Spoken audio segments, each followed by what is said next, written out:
evening and welcome to I24 News Defense Magazine. I'm Alon Ben David with your weekly review of security, intelligence and strategic affairs.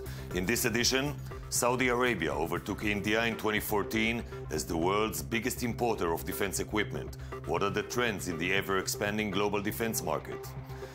The Nigerian terror organization Boko Haram has pledged allegiance to the Islamic State. What will the consequences be? And an Israeli air defense system is making waves around the world.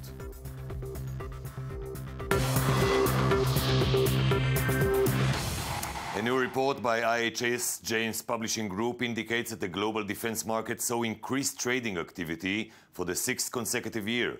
The total of global defense trade surged by close to $8 billion in 2014, representing a more than 13% growth. Lauren Iso has more.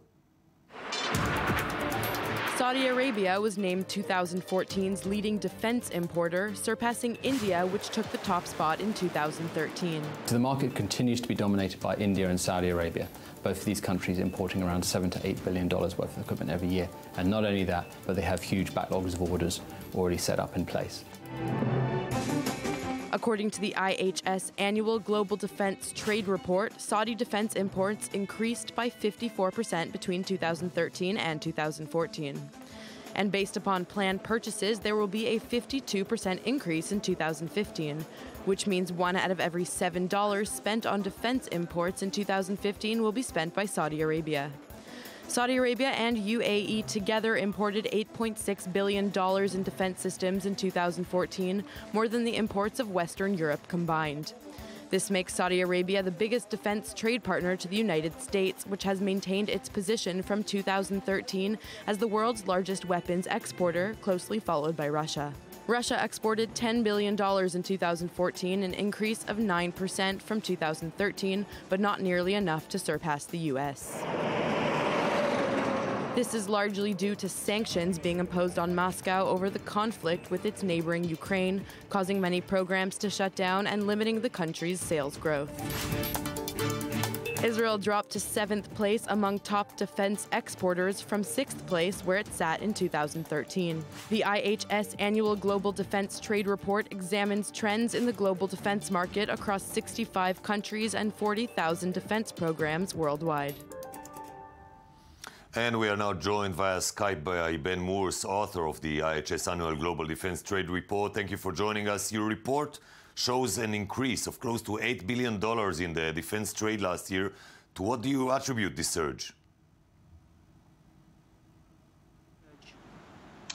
Three factors, really. I think, firstly, the emerging economies have more money that they can now spend on defense. Secondly, they don't have a lot of these countries do not have the industrial base to build certain military aerospace products. And so we're looking at a third of the market is actually military aerospace at the moment. And a lot of the growth over the last couple of years has come from military aerospace. And I think finally, there's also the final factor is there is a lot of regional tension in Asia Pacific and the Middle East, which is partly being driven by the change in demographics and in national changes in relative power around the globe. Saudi Arabia and the UAE imported more than $8 billion together on defense goods last year, more than the whole of Western Europe. To what do you think this maybe this reflects their concern about having a potential nuclear neighbor in Iran? I think it's twofold. I think firstly, we are in the Middle East region. We are now looking at a very large problem. I think the term Arab Spring is a massive misnomer. What we're really looking at is the Arab equivalent of the 30 Years' War in the 17th century.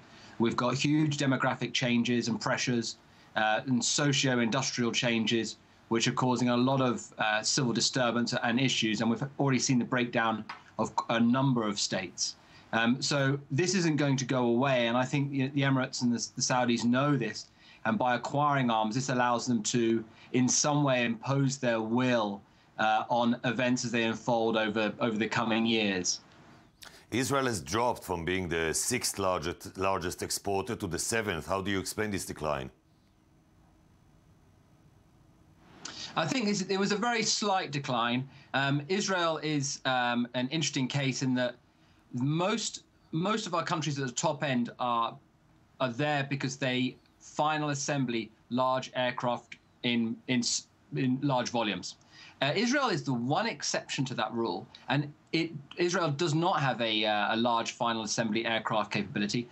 But what it does do, and it dominates very well in, is mission systems, so radars, communications, command and control, electro-optics, and it's done particularly well in the Far East and very well in India. With an annual import of $3 billion from the US, I would have expected to see Israel among the top 10 importers. What is the threshold for that list? We track all the way down to about 124 countries. Israel is currently sitting, I'd have to check my figures if I don't have it to hand, but Israel is, to get into the top 10, Israel can't be far off. Maybe another billion or so, $500 million or so in Israel would be in the top 10. Mr. Moores, thank you for joining us. Much like Ben Moores indicated just now, Israeli defense companies are among the major beneficiaries of the Indian defense shopping spree. The Israel aerospace industry's Barak 8 missile and air defense system was among these major purchases. Maxime Peretz went to the assembly line of this cutting-edge system that keeps improving. Welcome to IAI. The Israeli aviation industry's pavilion at the Aero India 2015 exhibition illustrated the strong military relations between New Delhi and Jerusalem. This year, India invested billions of dollars to purchase Israeli defense weapons, including Israeli aviation products. One major purchase was the Barak 8, an air defense system originally designed to protect warships against missile attack from drones and armed helicopters. India will incorporate this anti-missile system in the production of the Indian Navy's powerful Calcutta-class destroyer. In naval ships, you have two configurations. Once you are protecting yourself, it's called point defense, and the other is an area defense. In ground-based, it's most common is the area defense long range, and as I said, we are capable of protecting areas up to 70 kilometers from the place of the launchers. In Israel, the Barak 8 anti-missile system has a dual purpose: to protect its ships, but also its oil reserves off the Mediterranean, which are becoming strategic targets for groups such as Hezbollah. As of now, Barak 8 can handle all threats of the arena, especially the Yahunt, the Russian missiles that is already deployed in Syria. And we are also capable of intercepting all types of air threats. The Yahunt, or P-800, a Russian-made anti-missile ship, has been a key part of Hezbollah's arsenal for several years. In July 2006, the Shiite organization allegedly deployed the Chinese surface-to-sea missile C-802 toward the INS Khanit off the Lebanese coast. The Israeli warship suffered substantial damage and 4 soldiers were killed in the explosion. The Barak 8 was tested extensively on IDF warships. With the support of a 3-dimensional scanning radar and an advanced guidance system, the anti-missile device is a military asset. Engineers are currently in the process of advancing the capabilities of the Barak 8 system. Israel Aerospace Industries hopes to make it an alternative to the U.S. Patriot system. We have an extended Barak 8, which gives air defense up to 150 kilometers, which is in the ballpark of the Patriot, the existing systems in the Israeli air defense. Therefore, we anticipate and we want to think that the next generation systems in the Israeli Air Force, the air defense systems, would be the extended Barak 8. Faced with the threat of rockets from Hamas and Hezbollah, a Barak 8 anti-missile system with land capabilities may be a necessary asset for the IDF in the near future.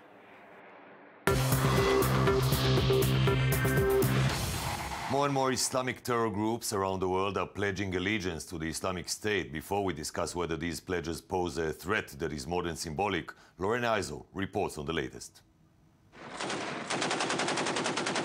Nigeria's militant Islamist group Boko Haram has pledged allegiance to the Islamic State, which rules a self-declared caliphate in parts of Iraq and Syria. We announce our allegiance to the Caliph of the Muslims, Ibrahim ibn Awad ibn Ibrahim al-Husseini al-Quraishi, and will hear and obey in times of difficulty and prosperity, in hardship and ease, and to endure being discriminated against, and to dispute about rule with those in power. In a video posted online earlier this week, allegedly by Boko Haram, the group calls on all Muslims to follow the rule of Abu Bakr al-Baghdadi, the leader of the Islamic State and self-proclaimed Caliph of the Muslim world. Baghdadi has already accepted pledges of allegiance from other jihadist groups in Egypt, Libya, Algeria, Afghanistan, and Pakistan. Boko Haram has been waging a 6-year military campaign to carve out an Islamic State in northern Nigeria. The terrorist group has terrified Nigeria for years, frequently abducting civilians and executing hostages. Last year, Boko Haram kidnapped 300 schoolgirls, launching the famous Bring Back Our Girls social media campaign. The viral campaign attracted support from celebrities to the likes of Ellen DeGeneres and Michelle Obama. While some of the girls escaped, the majority remain missing today. In January, Boko Haram was reportedly responsible for the killing of 2,000 people in a town near the border with Chad. The following day, Nigeria and its 4 bordering countries, Chad, Cameroon, Niger, and Benin, announced plans to deploy almost 10,000 soldiers to fight Boko Haram. U.S. intelligence officials have estimated that the group has about 4,000 to 6,000 militant fighters. International terror experts say it is still unclear what will be the practical impact of pledging allegiance to IS by Boko Haram and other terror groups around the world. We are now joined in the studio by Professor Asaf Moghadam, Associate Professor at the Herzliya Interdisciplinary Center and Director for Academic Affairs at the International Institute for Counterterrorism, also at the IDC. Professor Moghadam research examines the dynamics in terror organizations, global jihad, and the evolution of terror cooperation. Professor Moghadam, thank you for joining us. Thank you. When a group like Boko Haram pledges allegiance to the Islamic State, would that have any bearing on their tactics and operations? Absolutely. Well, there's one thing we have to understand is that there are different types of cooperation. We can think of cooperation between terrorist groups as a spectrum, where on the one end of the spectrum there is pure ideological cooperation, which is really where we are right now between in the cooperation in the Pledge of Allegiance that Boko Haram has pledged to ISIS. At the extreme other end of the spectrum, we have mergers as the ultimate type of cooperation. The question is really how far will Boko Haram go in terms of cooperating with ISIS. And sometimes it's plain bribe. We've seen the group in the Golan Heights, Yarmouk Brigade, receiving a bag of money and pledging allegiance to the Islamic State. Absolutely. It's very interesting, actually, to look at what are the motivations, actually, for the two sides to cooperate with each other. So when it comes to Boko Haram, certainly this Pledge of Allegiance comes at a time when the group is relatively weak. In recent weeks and months, it has been actually pushed out of several cities in its traditional stronghold in northeast Nigeria. And so groups that are affiliating with Al-Qaeda, or in this case with the Islamic State, they oftentimes do so actually at a time when they're not doing very well on the battlefield. We've heard about many strikes of the US-led coalition on the oil production facilities of the Islamic State. How did it change their economic model? Well, first of all, ISIS raises funds not only through oil. ISIS certainly at this point in time is probably the most well-funded terrorist organization. But oil, certainly most of its income is generated through oil. But it also generates a lot of income through smuggling, through trafficking with women. And also more recently, and we've seen this on the news, by destroying ancient sites and selling these antiquities for money.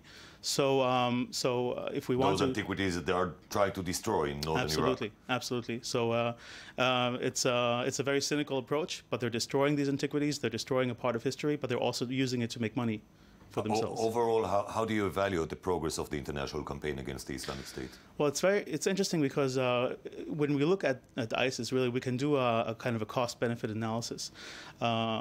In terms of the strength of the group, well, it has been very successful, actually, in getting the Pledge of Allegiance by about 30 other groups. So in that sense, the group has been able to spread its tentacles to about 12 or 14 other countries. On the other hand, it has also suffered some weaknesses. It has been defeated or pushed back from Kobani by Kurdish fighters. It is recently, the international coalition is now advancing on Tikrit. So in terms of holding on to its territory, ISIS has been having some challenges as of late. So it seems like the campaign is going to be long. Thank you very much, Professor Moghadam, for joining us. That's all we have time for today. Thank you for watching. Join us again next week for another Defense Magazine. Have a safe night from Jaffa Port.